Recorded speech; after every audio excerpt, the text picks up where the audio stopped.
إن الحمد لله نحمده ونستعينه ونستغفره ونعوذ بالله من شرور أنفسنا وسيئات أعمالنا من يهده الله فلا مضل له ومن يضلل فلا هادي له أشهد أن لا إله إلا الله وحده لا شريك له وأشهد أن محمدا عبده ورسوله لا نبي بعده اللهم صل وسلم على نبينا محمد وعلى آله وصحبه أجمعين.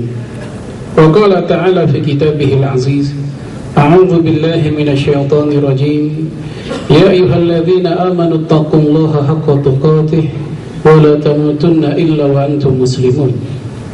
يا أيها الناس اتقوا ربكم الذي خلقكم من نفس واحدة وخلق منها زوجها وبث منهما رجالا كثيرا ونساء واتقوا الله الذي تساءلون به والأرحام إن الله كان عليكم رقيبا.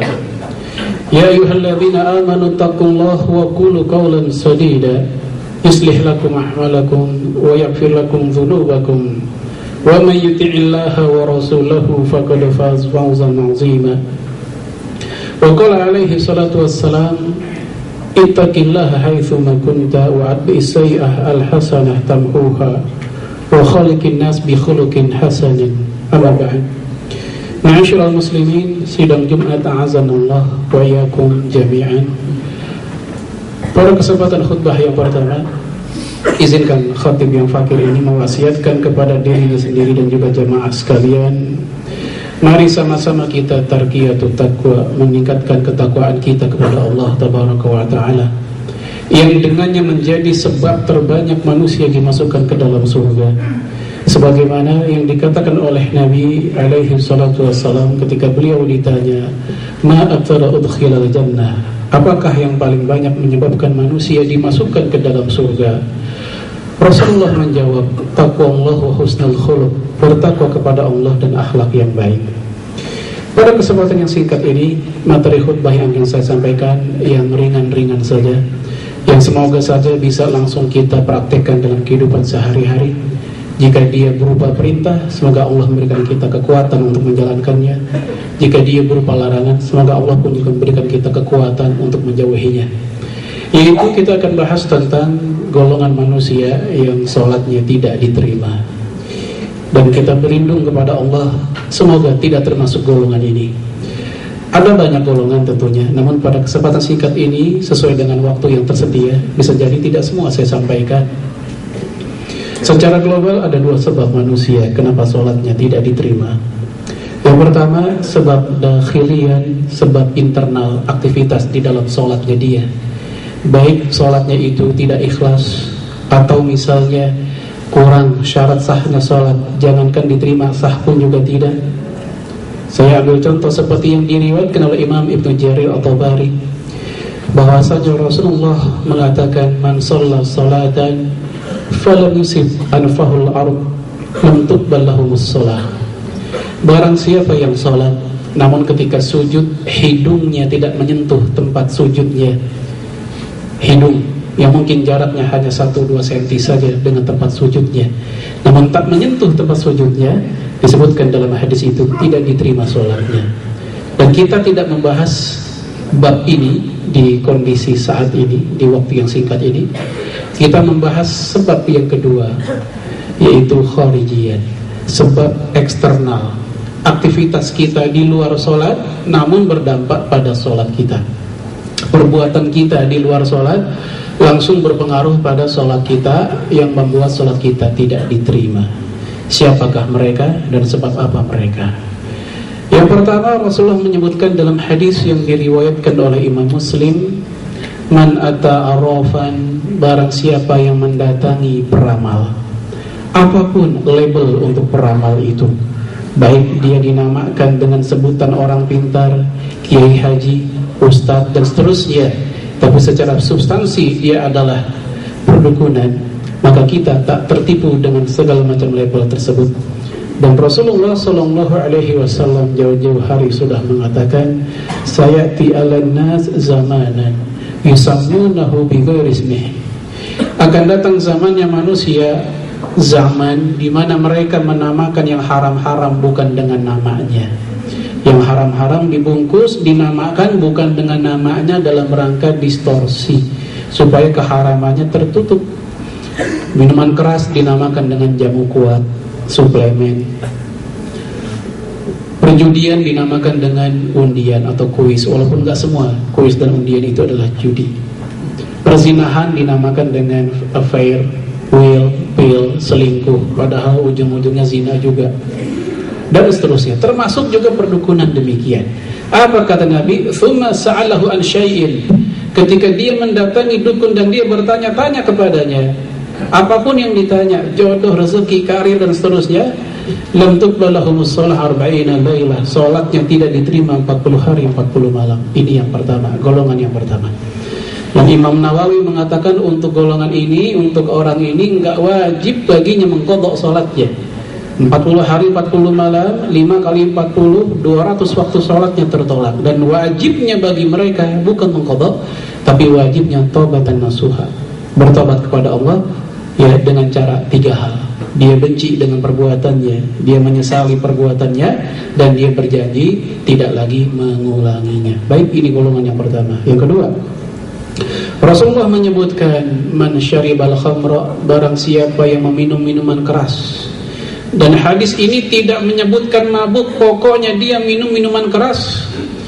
Ya, ini kita tegaskan karena ada segolongan di antara umat ini yang mengatakan minuman keras itu kalau minumnya nggak sampai mabuk, sekedar seteguk 2 teguk saja ya nggak apa-apa.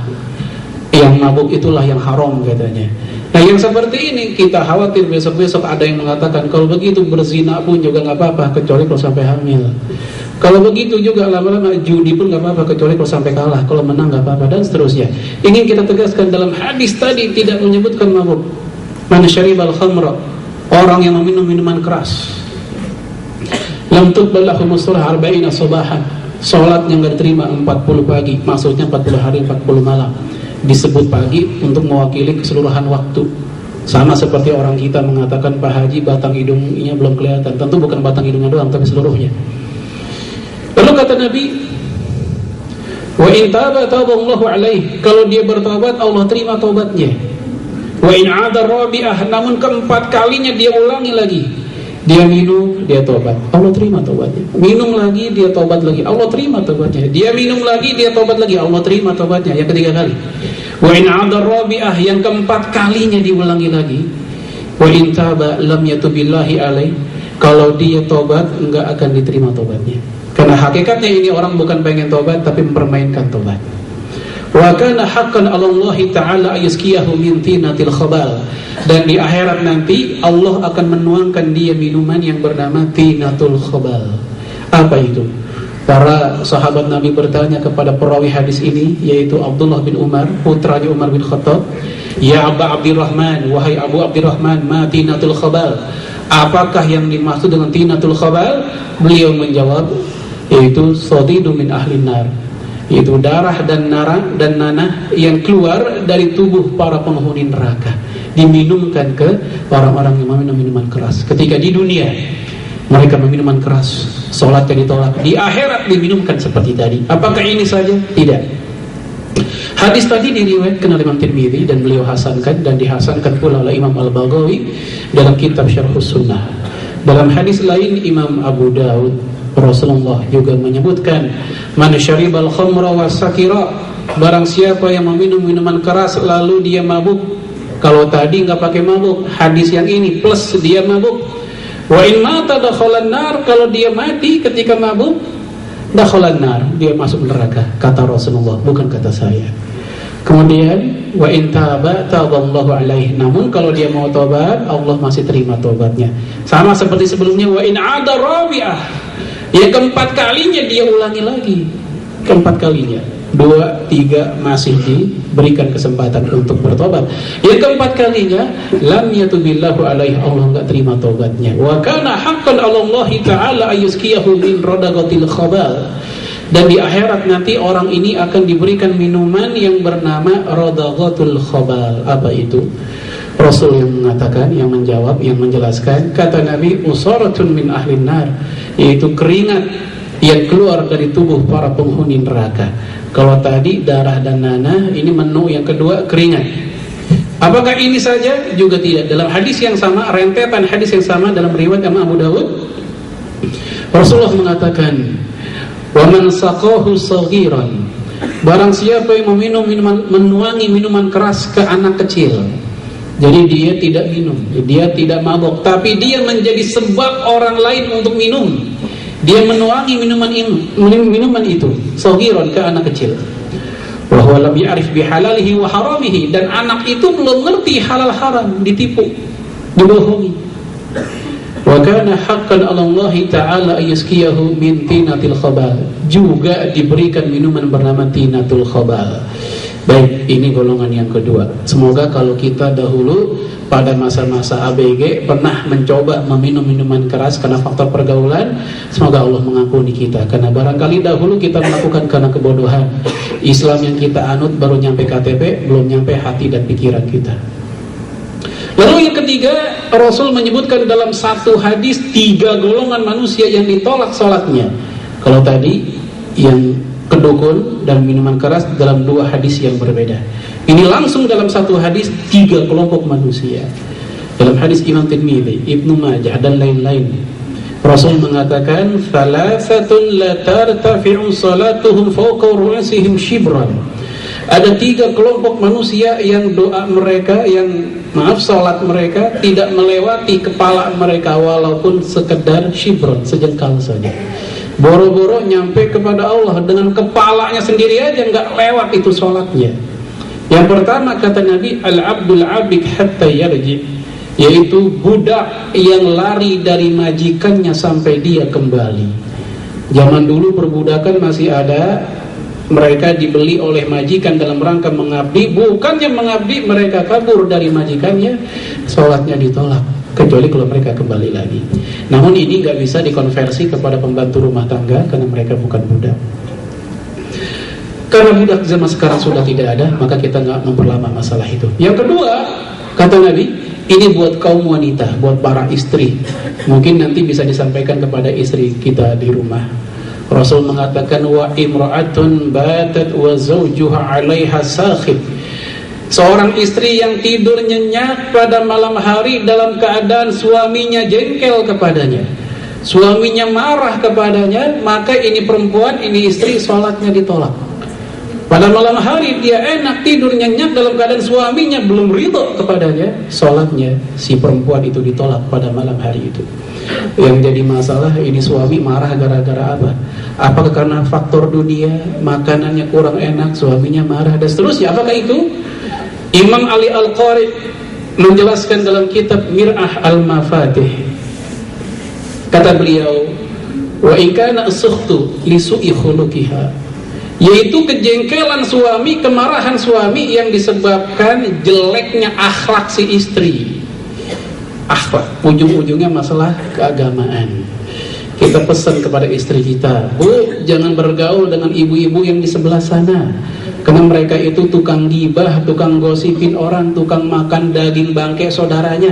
Kalau kamu saya biarkan bergaul dengan mereka, sama juga saya mendiamkan istri sendiri maksiat. Ini nasihat saya suami kepada istri. Ternyata nasihat suaminya nggak digubris oleh istrinya, malah justru istrinya semakin menjadi-jadi buruk akhlaknya. Lalu suaminya marah karena faktor ini. Iya, inilah marah yang sebabnya benar. Apakah ini saja? Kata Ali Al-Qari, wa ikana as-sukhtu li su'i adabiha, yaitu kemarahan yang disebabkan jeleknya adab etika si istri. Misal pergaulan dengan laki-laki yang bukan mahram. Kita cemburu kepada istri yang dengan enaknya itu tangan megang-megang laki-laki yang bukan mahramnya, dan mesti cemburu. Kalau nggak cemburu, dayus. Dan Rasul mengatakan, la yadkhulul jannata dayyus, tidak akan masuk surga laki-laki yang dayus atau istri perempuan yang dayus. Apa dayus? Orang yang nggak ada cemburu-cemburunya, nggak ada marah-marahnya dengan maksiat suami atau istrinya. Kita tegur dia. Ternyata teguran kita justru tidak diterima, malah lebih galak istri dibanding suami, jelek adabnya si istri. Lalu kata Ali Al-Qari, wa ikana sukhtu liqillati ta'atiha, yaitu kemarahan si suami kepada istri lantaran si istri yang tidak taat kepada suami. Kita titip, kita amanahkan nih uang ada 500.000, tolong sedekahin buat masjid sekian, anak yatim sekian dan seterusnya. Kita pergi. Begitu kita pulang balik ternyata istri kita tidak sesuai dengan amanahnya, itu uang 500 dipakai beli misal mohon maaf daster, baju buat lebaran dan seterusnya. Marah suaminya kepadanya, kurang taat ini istri. Maka marah ini juga membuat dia, ya dengan sebab yang benar marah ini, sholat jadi tolak. Namun kata beliau Ali Al-Qari, wa in kana sukhtu bi ghairi jurmin fala itsma 'alaiha. Kalau seandainya kemarahannya bukan karena ini, fala itsma 'alaiha, tidak ada dosa bagi si istri. Misal perintah suami yang maksiat ditolak oleh istrinya. Kata istrinya, "Bang, saya nggak mau, ini maksiat kepada Allah." Suaminya pun marah. Kemarahan suami dalam konteks ini tidak berdasar. Dan yang seperti ini malah justru wajib ditolak perintahnya supaya terhindar dari maksiat kepada Allah. Karena Rasul mengatakan, "Idza umira bi maksiatin fala sam'a wala ta'ah." Jangan jika diperintah dalam kemaksiatan jangan didengarkan dan juga jangan ditaati. Baik, ini golongan yang keempat. Yang kelima, Rasul mengatakan ini buat kita kaum laki-laki, bapak-bapak sekalian. Rasul menyebutkan rajulun amma qauman wa hum lahu karihun. Laki-laki yang menjadi pemimpin di sebuah kaum, tapi itu kaum, itu komunitas membenci laki-laki itu. RT, RW, ketua DKM, gubernur, lurah, kepala desa, kepala bagian, kepala seksi, presiden, dan seterusnya. Imam sholat dibenci oleh makmumnya, dan seterusnya. Mereka dibenci oleh mayoritas makmumnya. Menurut hadis ini dia pun juga tidak diterima sholatnya. Imam Ahmad bin Hanbal menjelaskan ada 2 syarat membuat kebencian itu komunitas, membuat sholat si imam ditolak itu. Apa syaratnya? Yang pertama, jika yang benci mayoritas. Kalau yang benci 1, 2, 3 orang nggak termasuk, karena siapapun manusia pasti punya musuh walaupun sedikit. Dan kaidah fikihnya innal ma'a idza qullatain lam yahmilil khabath. Air jika udah 2 kullah maka najis nggak ngaruh. Apa maksudnya? Kesalahan manusia kalaupun ada tapi sedikit di tengah kebaikannya, maka kesalahan itu tidak mempengaruhi kebaikan yang segitu banyak. Itu air jika 2 kullah, apa jadinya kalau airnya selautan? Sama, kesalahan imam pemimpin ada memang, tapi yang benci membuat benci itu cuma 1, 2, 3 orang, tapi yang ridho masih banyak. Ini nggak termasuk. Lalu yang kedua, jika faktor kebenciannya pada perkara-perkara yang disepakati haramnya, bukan perkara-perkara yang diperselisihkan. Saya nggak suka dia jadi imam saya sholat karena dia pemabuk. Mabuk, khomer, disepakati keharamannya. Iya, ini sebab yang benar. Saya nggak suka dia jadi imam saya sholat karena dia seorang penjudi. Main judi, keharaman disepakati. Iya, maka itu termasuk di dalamnya. Tapi kalau saya nggak suka dia jadi imam saya sholat karena dia suka main catur. Main catur halal haramnya tidak disepakati. Di antara imam 4 mazhab dalam kitab Fiqhus Sunnah, 3 mazhab mengatakan haram, hanya 1 mazhab mengatakan makruh, yaitu Syafi'iyah. Namun dalam kitab Al-Muwatta, Imam Malik juga memakruhkan. Apakah ada yang membolehkan? Ada. Sa'id bin Jubair membolehkan. Bahkan Imam Baihaqi dalam kitab Sunan Al-Kubra menceritakan di antara sahabat Nabi pun ada yang main catur, yaitu Abu Hurairah radhiyallahu anhu. Sementara yang mengharamkan catur di antara para sahabat adalah Ali bin Abi Thalib. Bahkan Ali bin Abi Thalib yang menyebut orang yang lagi main catur seperti iktikaf di depan berhala. Beliau mengutip, "Ma hadhihi tamasilul lati antum laha akifun," kata Ali bin Abi Thalib. Berhala apa ini yang kalian sedang iktikaf di hadapannya? Main catur menurut Ali iktikaf di depan berhala. Baik, ini khilafiyah sejak masa sahabat. Tidak pada masa Nabi. Masa Nabi catur belum ada.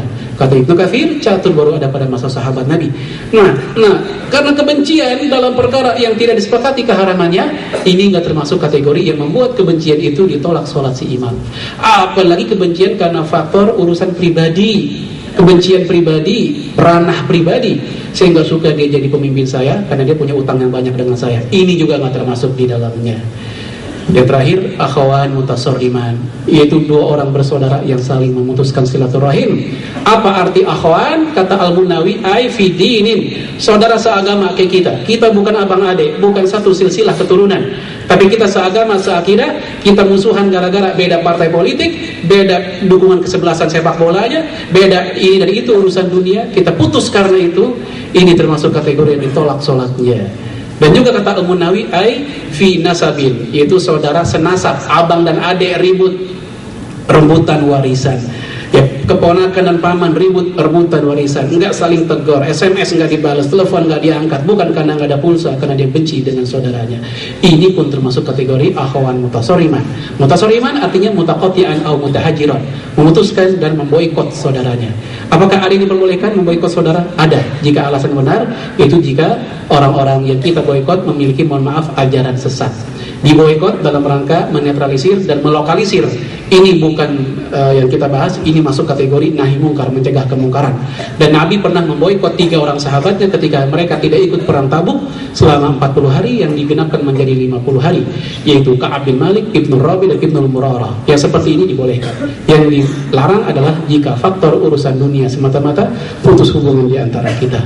Barakallahu li wa lakum fil Qur'anil Karim wa nafa'ani wa iyyakum bima fihi minal ayati wa dzikril hakim. Fataqabbal minni wa minkum tilawatahu innahu huwas samiul alim. Aqulu qouli hadza wa astaghfiru lakum wa lisairil muslimina wal muslimat fastaghfiruhu innahu huwal ghafurur rahim.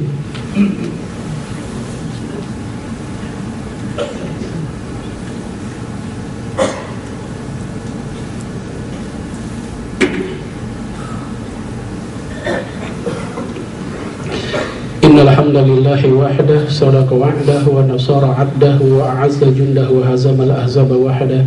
La ilaha illallah wahdahu la syarika lahu wa asyhadu anna Muhammadan 'abduhu wa rasuluhu la nabiyya ba'dahu. Allahumma shalli wa sallim ala nabiyyina Muhammad wa ala alihi wa sahbihi ajma'in.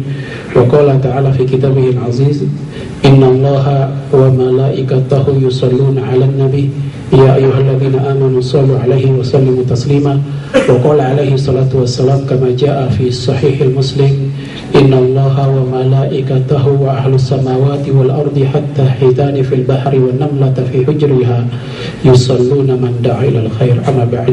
Ma'asyiral muslimin wal muslimat, ma'asyiral muslimin a'azanallahu wa iyyakum jami'an. Sebelum saya akhiri dengan doa, ingin saya simpulkan dari khutbah yang pertama, mari sama-sama kita ambil ibrah dan manfaat dari sholat kita. Jangan sampai sholat kita yang sudah kita lakukan ternyata tidak diterima karena faktor perbuatan kita sendiri ketika di luar sholat. Mari kita tundukkan hati-hati kita, kita bermunajat pada Allah pada siang hari ini. Semoga Allah mengampuni doa kita semua. Nastaghfirullahaladzim, nastaghfirullahaladzim, nastaghfirullahaladzim min kulli dhanbin azim wa natubu ilaih. Hamdan syakirin, hamdan na'imin, hamdan yuafi ni'amaka fi'al mazidah. Ya Rabbana lakal hamdu kama yanbaghi li jalali wajhikal karim wa azim sultanik. Allahumma salli wa sallim ala nabiyyina Muhammad wa ala alihi wa sahbihi ajma'in. Allahumma taqabbal minna salatana, qiyamana wa siyamana ya mujibas sa'ilin. Rabbana la tuzigh qulubana ba'da idh hadaitana wa hab lana min ladunka rahmah innaka antal wahhab. Rabbana hab lana min azwajina wa dhurriyyatina qurrata a'yun waj'alna lil muttaqina imama. Allahumma amitna 'alal Islam, Allahumma ahyina 'alal Islam, Allahumma amitna 'alal Qur'an wa sunnah ya Allah ya rabbal alamin. Allahumma ighfir lil muslimina wal muslimat wal mu'minina wal mu'minat al ahya'i minhum wal amwat innaka sami'un qaribun mujibud da'wati ya qadiyal hajat. Rabbi ighfir lana wa liwalidina warhamhum kama rabbawna shighara. Rabbana atina fid dunya hasanah wa fil akhirati hasanah wa qina adzabannar. Wa sallallahu ala sayyidina Muhammadin wa ala alihi wa sahbihi wa sallam. Subhanaka rabbil izzati amma yasifun wa salamun alal mursalin walhamdulillahi rabbil alamin. Aqimus shalah.